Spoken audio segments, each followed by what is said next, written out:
There are moments, so close you can almost touch them. You live them for a heartbeat, and then they slip away, lost to time, and they never, ever come back. New York, the spring of 1976. The city was tired. The people were tired. And on the 7th floor of the Dakota, it was quiet. John Lennon had stepped away from the stage. It had been 5 years. 5 years while the world kept turning, songs were written, and albums were released. But John, he was just there, with his Yoko, with his son, with his silence. It was 11 o'clock that night. When Paul McCartney knocked on the door, John was surprised. Then he smiled. They say some friendships end. Others are simply suspended in time. Paul was coming from Los Angeles. He happened to be in the city. He happened to pass by the Dakota. He happened to go up. But in this life, nothing is a coincidence. Especially not between two men who spent a decade changing the world together. They sat. They talked. Not like they used to. Slower. Heavier. John made coffee. Paul stood by the window, looking out at Central Park. And then, they turned on the television. On the screen was Lorne Michaels. Saturday Night Live. Something young, wild, and new. And Michaels was making a joke that night. "If you want to see the Beatles here," he told the camera, "I'm prepared to pay them $3,000. $3,000. For the four men who once filled stadiums and defined a generation. $3,000. Paul laughed. John laughed too. But for a moment, they both thought about it. The studio was there, just a few blocks away. It would have taken 10 minutes. One taxi, one door, and the world would have held its breath once more.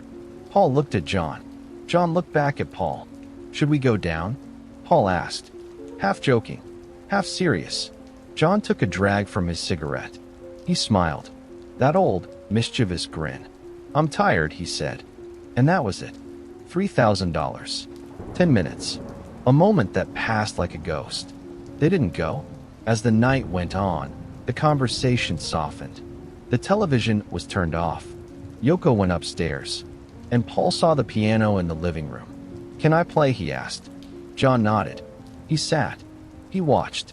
Paul's fingers touched the keys. First one thing, then another. Melodies, the melodies that had always lived between them. Not "Let It Be," not "Hey Jude," just notes. John sat there, listening.